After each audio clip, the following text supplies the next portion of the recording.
where you find that empathy look like the same. Not necessarily tribal or regional. But I have said that.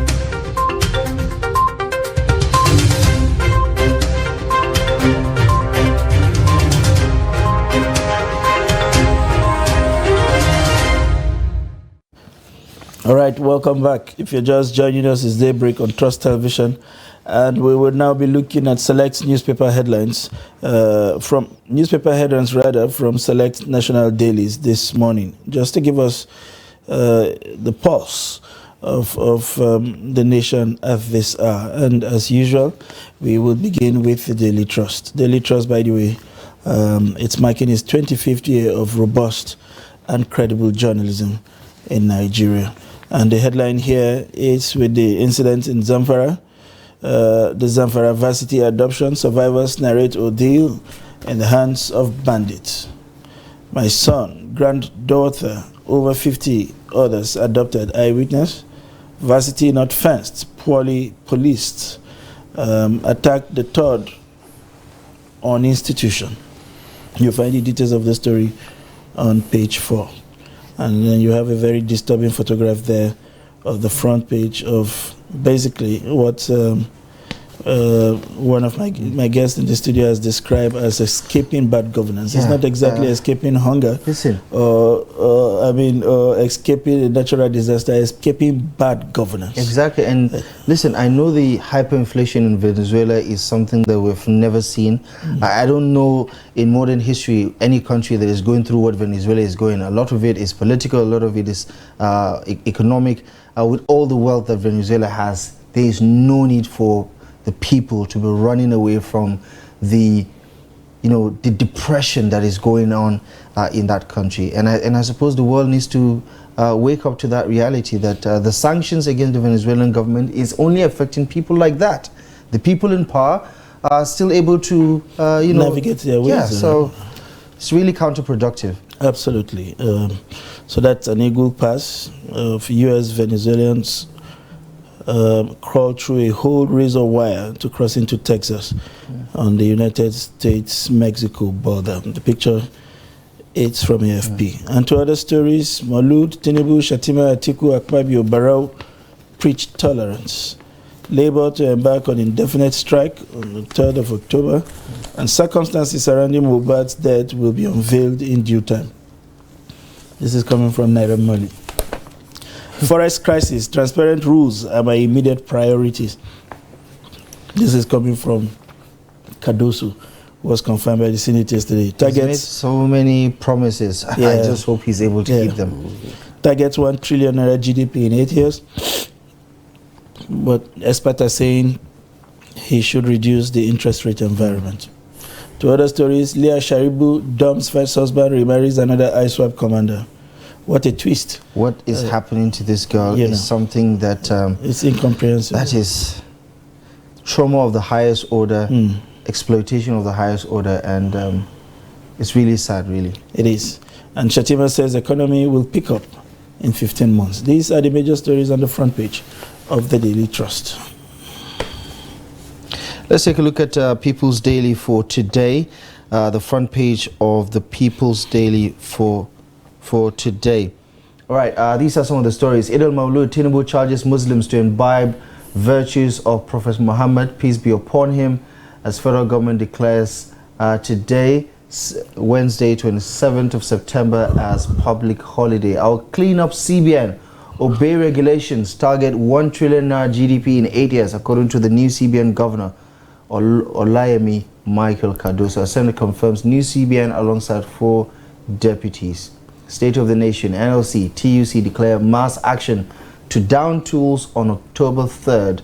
And you have a picture of the TUC president, the NLC president, alongside other representatives of different unions who are affiliate to the organized labor, during that press briefing. And that is where they made their position or their stance known to the nation.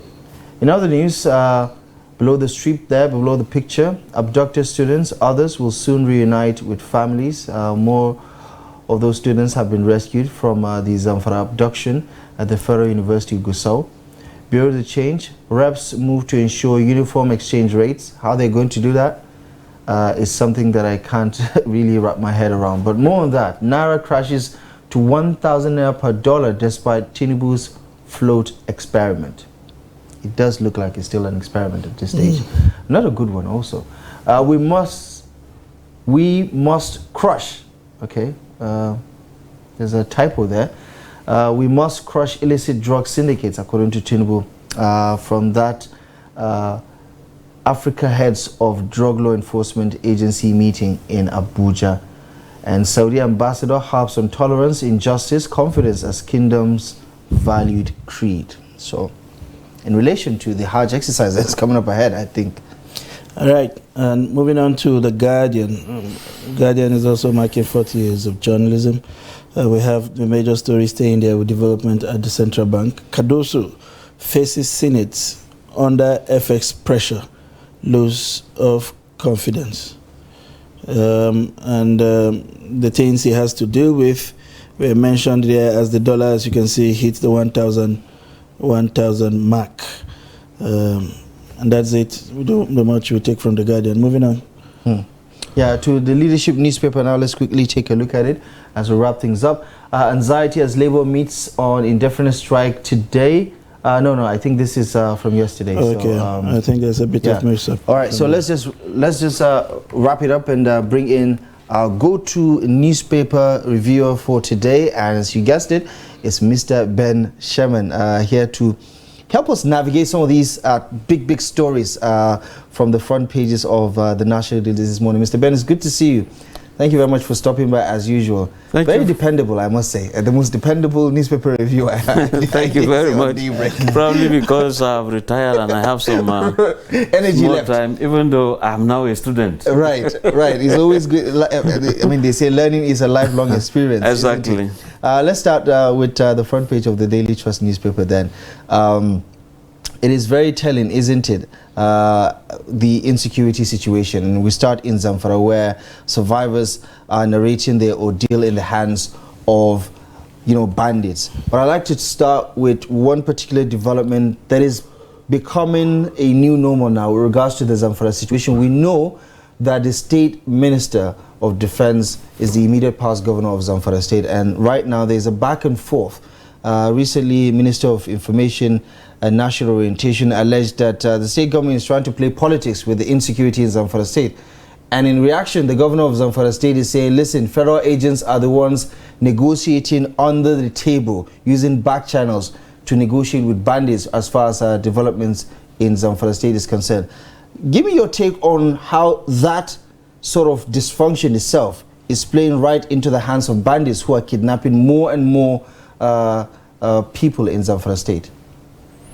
Yeah, you see, there's a way bandits themselves will cause confusion among people who mean good well.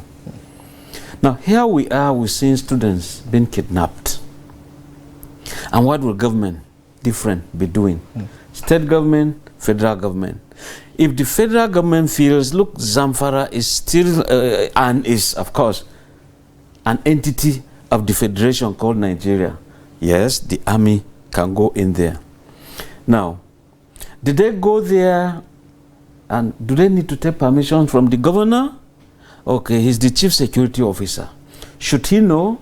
Or is there a situation whereby if the government, military, feels they should tell the governor, would there be a leakage of something somewhere?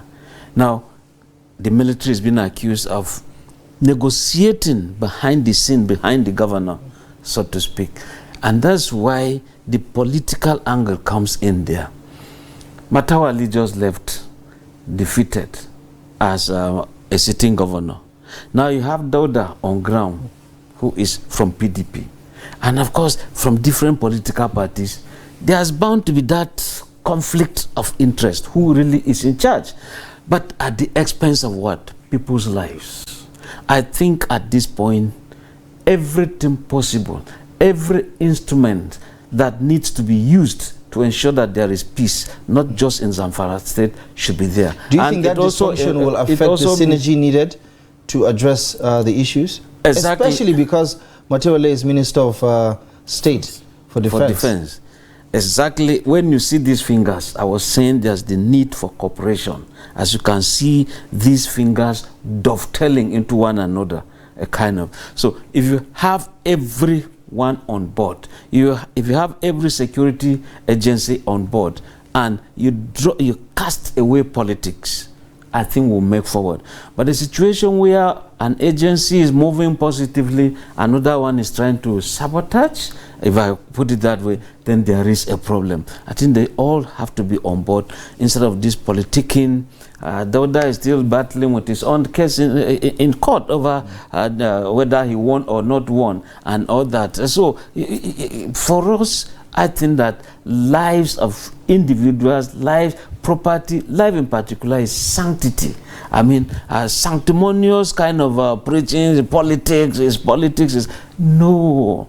Let us protect lives. Okay. Let us protect property. Right. And in doing so, the investors can come in. All right. Still staying with the North, today the Daily Trust is reporting that Leah Sharibu dumps her first husband, remarries another ISWAP commander. I mean, what has happened to this girl in the span of 6-8 years that she's been in captivity?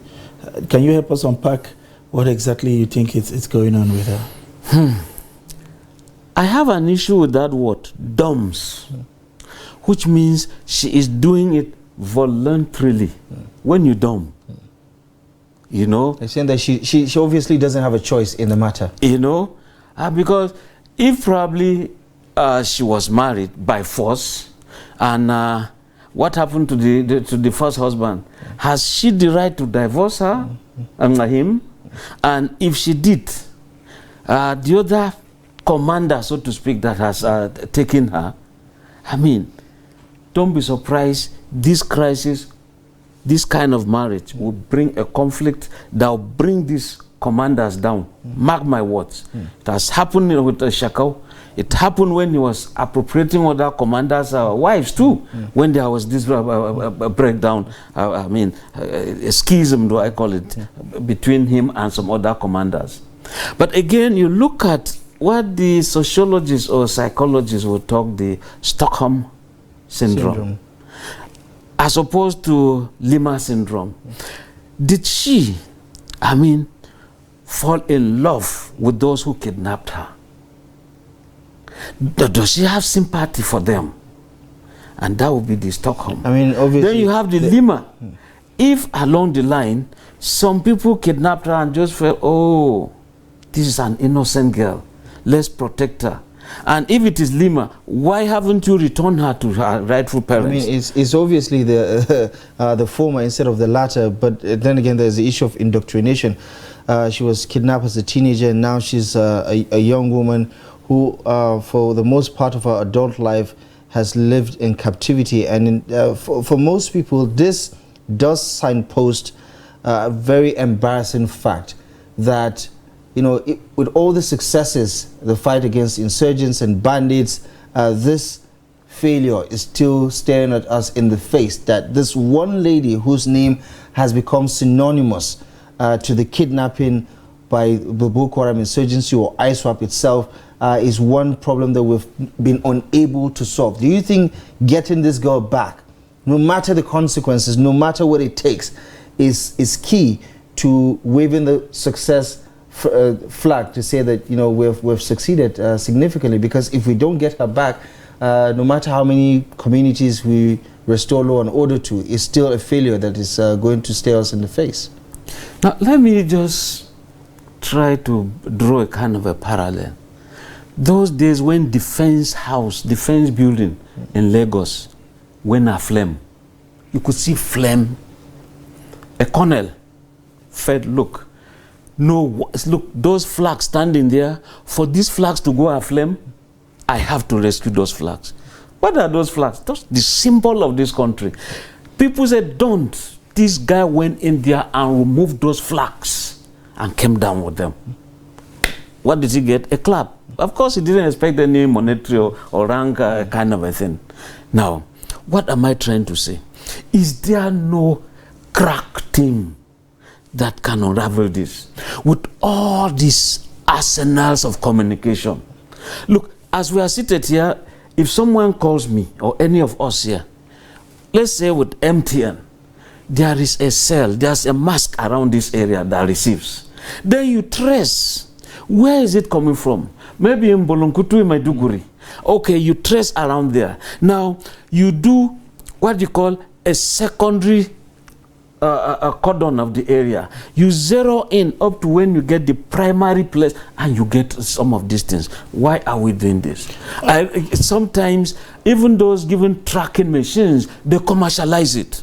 Someone has been kidnapped. These are the issues. If I can use Google Map to trace your house in Asokoro, Abdullahi, I mean, why can't we use this same method? You're saying it's not a priority, and that's why perhaps... I think it's not someone's priority. She's just one helpless small girl. After all, many others. If you go by this Kurumi by Olarotimi, when some people were being killed here and there, a mad woman went to meet the Generalissimo. Areonaka come for. Say, come, my husband, I can't find my husband. Just said, look, when thousands are being killed, what is it with your single husband?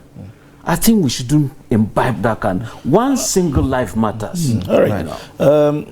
The Leah Sharibu story has many twists and turns. The military, in their defense, will always talk about wanting to avoid mass casualty, what do you call collateral damage. The collateral damage.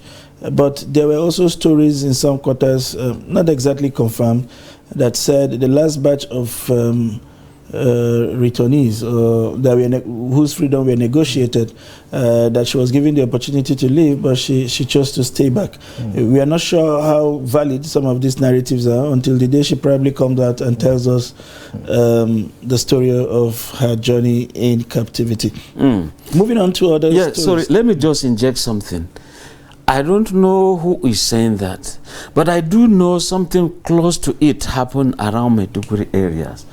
There was a redeemed pastor that was kidnapped, and some other people, they actually were trying to supply some relief materials when they were kidnapped. And unfortunately, either an Idoma or thief guy who was being held there, when negotiators were doing their job, and I tell you, I happen to have known one of the negotiators who were talking, said this thief guy or the Idoma, I've forgotten his name, has refused to follow them. And so they were telling me, I said, why? He said, the guy is saying Boko Haram is speaking the truth. Now, indoctrination must have come in here. Then, for the case of Leah Sharibu, the truth is still somewhere. But like I said, mark my words, Boko Haram kidnapped her. That time there was no ISWAP. It's much later that we're seeing ISWAP. Is it that ISWAP overcame some groups and also took over the lady? I tell you, watch out what will happen. Okay. All right, we move on to the labor threat. We have spoken a bit about it before you came on the studio. But there's a part of that question that we felt or rather we did not address, which is what kind of faith do you think Nigerians have in the current crop of labor leaders? It's because it does appear that all they do is back. They don't bite. Once they walk into the villa, you see all of them laughing and coming out as if the country has magically changed for the better. Do you see Nigerians throwing their weight behind what's happening in spite of the fact that life has become extremely difficult? I also hope that one day the labor leaders will not be stunned by those they seek to lead.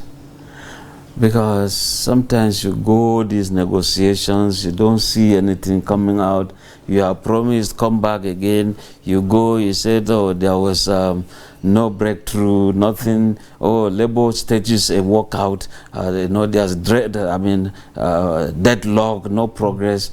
We are tired of always rolling to the streets and nothing on ground. If Tinubu didn't inherit any money to pay for subsidy, then we are in soup. Except if Labour is now saying very soon agencies will now be called upon to present their budget proposals. Then you now inject it. Will you now inject that? And when you also say government has a kind of abdicated, government ran away from negotiations, it says a lot.